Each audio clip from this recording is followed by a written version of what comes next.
अभी रिसेंटली मैं बुद्ध के बारे में पढ़ रहा था।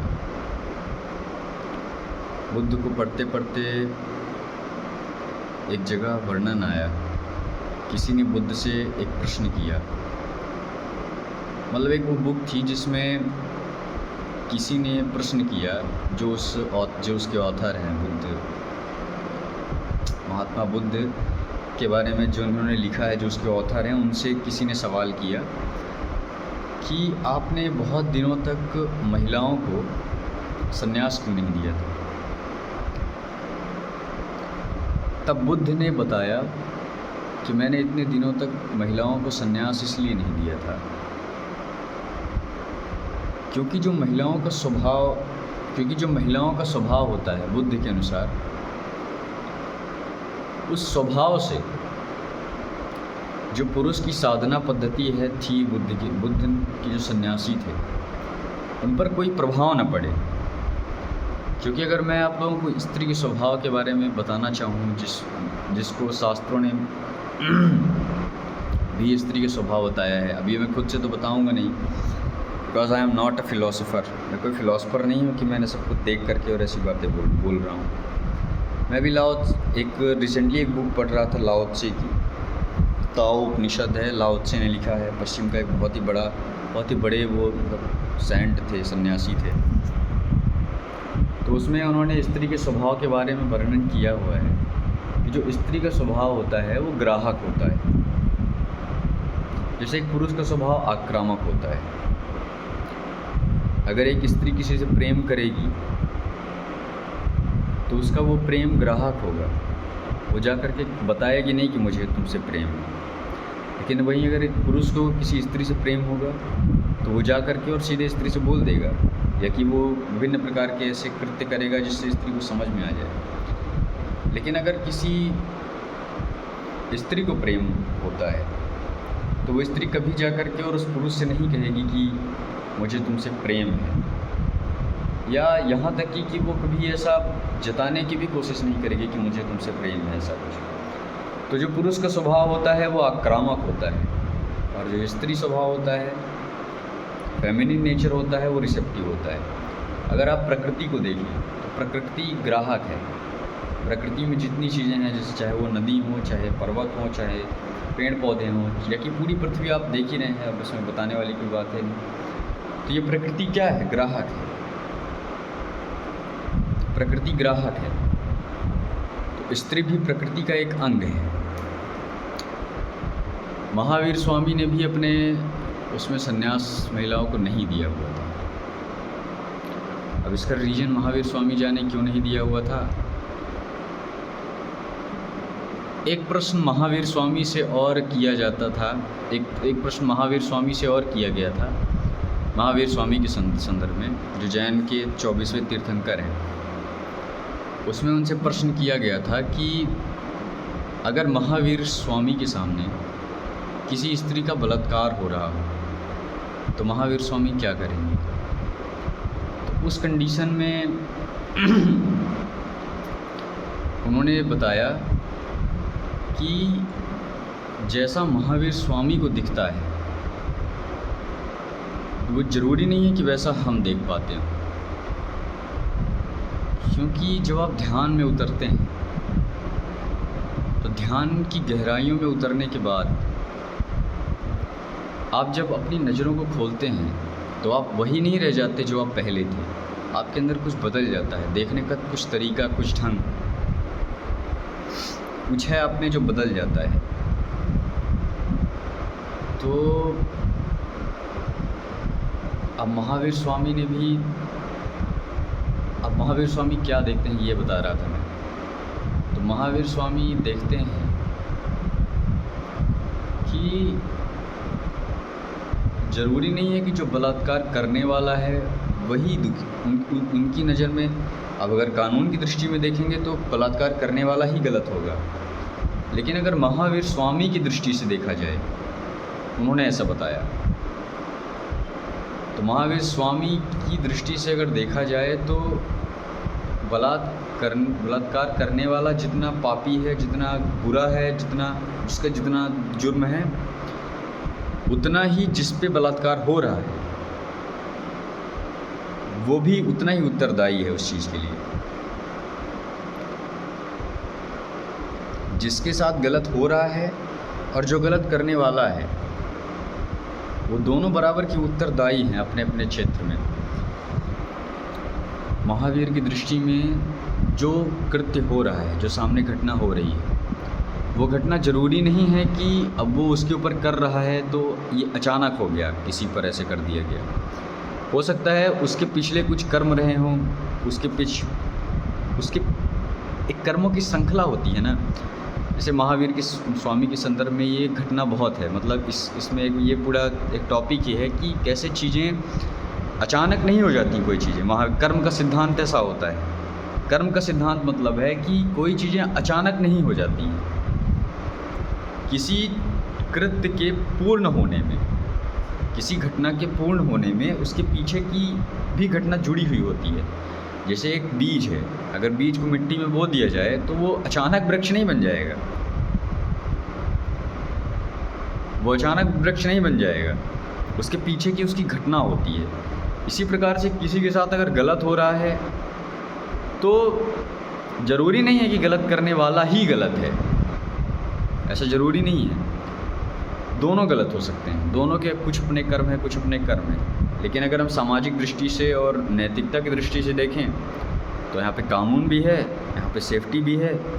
अगर किसी महिला के साथ गलत हो रहा है, अत्याचार हो रहा है, कोई उसके साथ अत्याचार करेगा तो उसकी सिक्योरिटी के लिए जो भी उसके साथ होगा या जो भी उसकी रक्षा करेगा, उसको रक्षा करनी ही पड़ेगी उसकी। क्योंकि साधारणतः यही देखा जाता है कि एक महिला कमज़ोर है और एक पुरुष वर्ग ताकतवर है, तो साधारणतः तो यही देखा जाएगा ना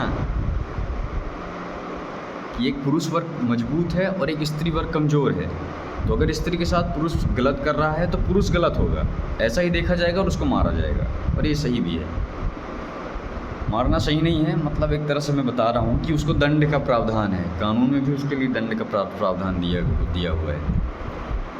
तो अब एक स्त्री का स्वभाव कैसा होना चाहिए कि उसके साथ कोई दुर्व्यवहार ना कर सके, खासकर कोई पुरुष वर्ग ऐसा दुर्व्यवहार ना कर सके।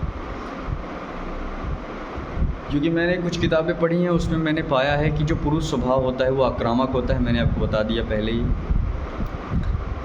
और स्त्री स्वभाव जो होता है वो ग्राहक स्वभाव होता है। फेमिनिन जो नेचर होता है वो रिसेप्टिव होता है, और जो मेल नेचर होता है वो आक्रामक होता है। समझ रहे हैं? आक्रामक मतलब फौजी बनेगा, वो युद्ध लड़ेगा, वो पोएट्रीज लिखेगा, वो कुछ ना कुछ करेगा, खाली नहीं बैठेगा वो।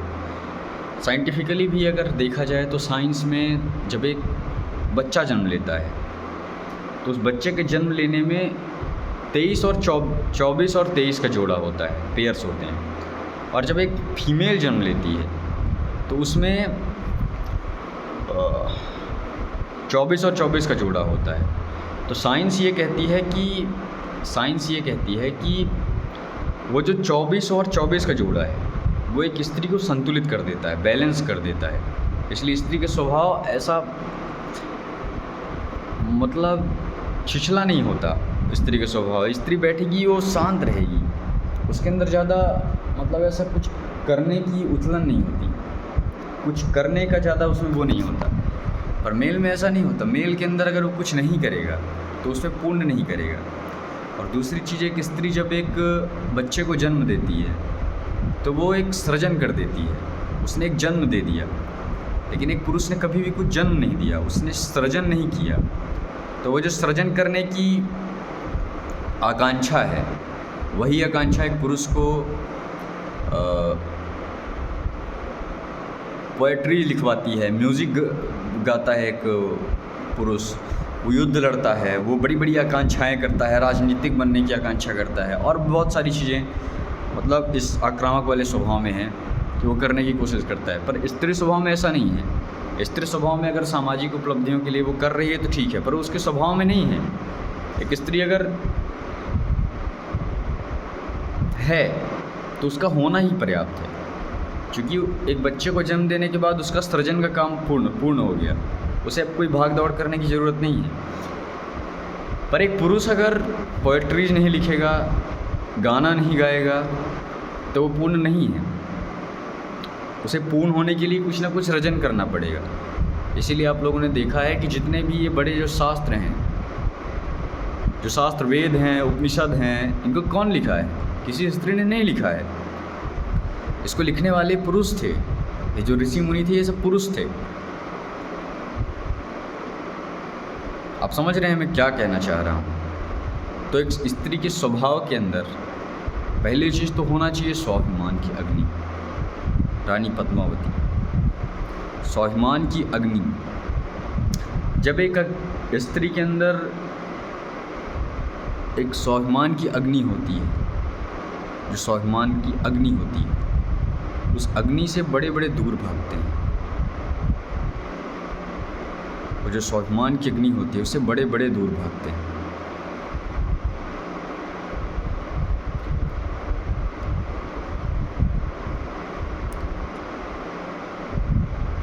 पहले चीज़ स्वाभिमान की अग्नि। दूसरी चीज़ सेफ्टी प्रिकॉशन के लिए मार्शल आर्ट्स वगैरह सीखना, अपने पूरे बॉडी को एक वेपन की तरह ट्रेन करना, और live like a warrior, not a female, because feminine nature is not weak nature, feminine nature is a strong nature. Feminine is a strong element of the earth, of the nature. Feminine nature is a strong element. Male is strong, but little bit of strong. एक बच्चे को जन्म देने में कितना दर्द होता है माँ को, कहते हैं उतना दर्द अगर किसी पुरुष को दिया जाए वो सह नहीं पाएगा, मेल नहीं सह पाएगा. कौन स्ट्रांग है? Feminine nature is strong. Feminine nature ही शांत रहेगी तो पार्वती बनेगी. फेमिनिन नेचर ही उग्र होगी तो काली बनेगी. पुरुष तत्व को बैलेंस करने के लिए काली तत्व की ज़रूरत है. अगर पुरुष उद्यमी होगा तो उसके अंदर भैरव एलिमेंट आएगा, और उस भैरव एलिमेंट को बैलेंस करने के लिए किसकी ज़रूरत होगी? फेमिनिन नेचर की, काली नेचर की. जब तक वो काली नेचर साथ में नहीं रहेगा वो ऊर्जा बैलेंस नहीं होगी. So the feminine energy and the male energy is also the complementary elements of the environment and nature. Okay, that's fine. So first thing is train like a weapon of your body. The second thing is Swabhiman from Rajputs, and the fourth is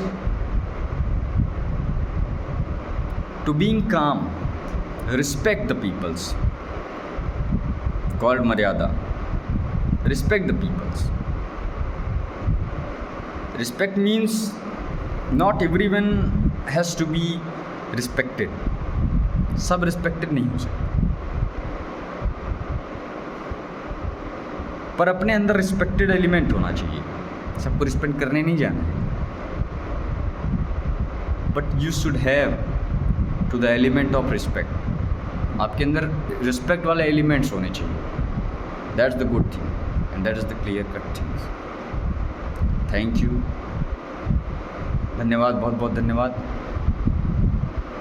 मैं ऐसी videos बनाता रहूँगा philosophy पे, और चीज़ों को सिखाने में मेरा जोर रहेगा. Passionate with awareness.